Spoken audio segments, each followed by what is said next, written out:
والعاقبة للمتقين. الصلاة والسلام على أشرف الأنبياء والمرسلين. أما بعد، فأعوذ بالله من الشيطان الرجيم. بسم الله الرحمن الرحيم. كل نفس ذائقة الموت. آمنت بالله صدق الله مولانا العظيم، وصدق رسوله النبي الأمين الكريم، ونحن على ذلك لمن الشاهدين والشاكرين، والحمد لله رب العالمين.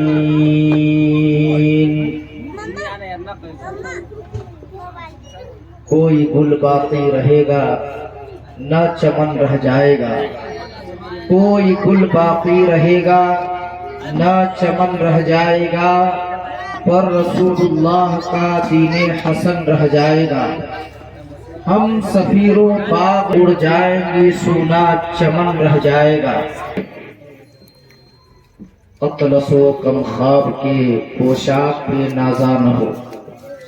اطلس و کم خواب کے پوشاک پہ نازا نہ ہو، اس تنے بے جان پہ خاکی کفن رہ جائے گا.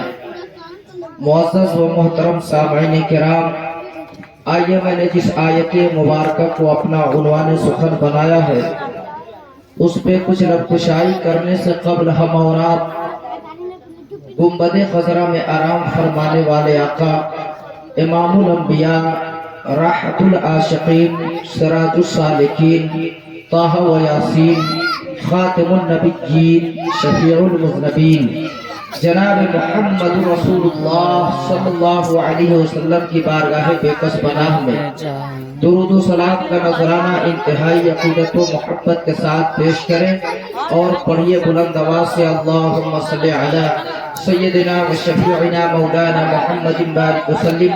صلاۃ و سلام علیک یا رسول اللہ صلی اللہ تعالی علیہ وسلم. حضرات، آج ہم اور آپ جناب محترم منصور صاحب کے دولت خانے پر ان کے صاحبزادہ مرحوم تمنے صاحب کے ایصال ثواب کے لیے بیٹھے ہیں. آج الحمدللہ جب سے پروگرام کا آغاز ہوا اس وقت سے لے کر ابھی تک آپ ان مہمانان رسول سے نعت نبی صلی اللہ علیہ وسلم سماعت فرما رہے تھے. اب تھوڑی دیر کے لیے میں آپ کے روبرو ہوا ہوں، آپ محبت کے ساتھ تھوڑی دیر سماعت کریں. حضرات، ہم اور آپ جتنے ناخواں یا مقررین میں سے جو بھی آتے ہیں، وہ ہمیں اور آپ کو اپنے نبی اس کو دیکھنے کی تمنا ظاہر کی. حضرت امام حسن بصری رحمۃ اللہ علیہ نے اسے کچھ عمل بتایا، اور عمل بتانے کے بعد کہا یہ کام کرو، انشاءاللہ تمہیں خواب میں اپنی لڑکی سے ملاقات ہوگی. وہ خاتون اپنے گھر واپس آئی. رات میں جو عمل حضرت امام حسن بصری رحمۃ اللہ علیہ نے بتایا تھا اس عمل کو کیا تو ٹھیک رات میں خواب میں اس کی لڑکی آ گئی. اب اس بوڑھی خاتون نے کیا دیکھا کہ اس کی بیٹی کو طرح طرح کے عذاب میں مبتلا ہے.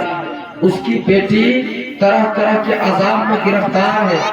پاؤں میں زنجیر ہے، ہاتھ اور پیر زنجیروں سے بندھے ہوئے ہیں، سر پر تار لگا ہوا ہے. یعنی قسم قسم کی سزائیں اس کو مل رہی ہے. وہ خاتون حسن بصری رحمۃ اللہ علیہ کی بارگاہ میں حاضر ہوئی اور اس نے سارا ماجرا سنایا. لیکن حضرات جانتے ہیں ایک رات ایسا ہوا کہ وہ لڑکی حضرت امام حسن بصری رحمۃ اللہ علیہ کے خواب میں تشریف لائی. کچھ دنوں کے بعد حضرت امام حسن بصری رحمۃ اللہ علیہ نے دیکھا کہ وہ لڑکی جنت میں ٹہل رہی ہے، بہت خوش ہے، مگن ہے۔ اللہ اکبر۔ حضرت امام حسن بصری رحمۃ اللہ علیہ نے پوچھا تم کون ہو؟ کہنے لگی حضور آپ مجھے جانتے نہیں، میں اسی عورت کی لڑکی ہوں جس نے آپ سے خواب میں دیکھنے کے لیے تعبیر پوچھا تھا، کچھ عمل پوچھا تھا، میں وہی اسی خاتون کی لڑکی ہوں۔ اللہ اکبر۔ حضرت امام حسن بصری فرماتے ہیں پھر یہ حالت کیسے بدل گئی؟ تیری ماں نے خواب میں دیکھا تھا، تجھے عذاب میں دیکھا تھا، لیکن آج میں تجھے دیکھ رہا ہوں تو جنت میں ٹہل رہی ہے، یہ حالات کیسے بدل گئے؟ جانتے ہیں میرے محترم معاملہ کیا ہوا؟ وہ لڑکی عرض کرتی ہے حضور بات یہ ہے کہ ایک گزرنے والا انسان قبرستان سے گزر رہا تھا، ایک عاشق رسول قبرستان سے گزر رہا تھا اور اس نے درود پاک پڑھ کر قبر والوں کے لیے ایصال ثواب کر دیا، تو اللہ نے اس کے ایک مرتبہ درود پاک پڑھنے کی برکت سے 550 قبر والوں کے عذاب کو اٹھا لیا۔ سبحان اللہ سبحان اللہ۔ حضرات ذرا سوچے، درود پاک پڑھنے کا یہ عالم، کوئی ایک بار درود پاک پڑھے تو 550 قبر والوں کے عذاب دور ہو جائے، جنت میں داخلہ ہو جائے اور اس کی قبر جنت میں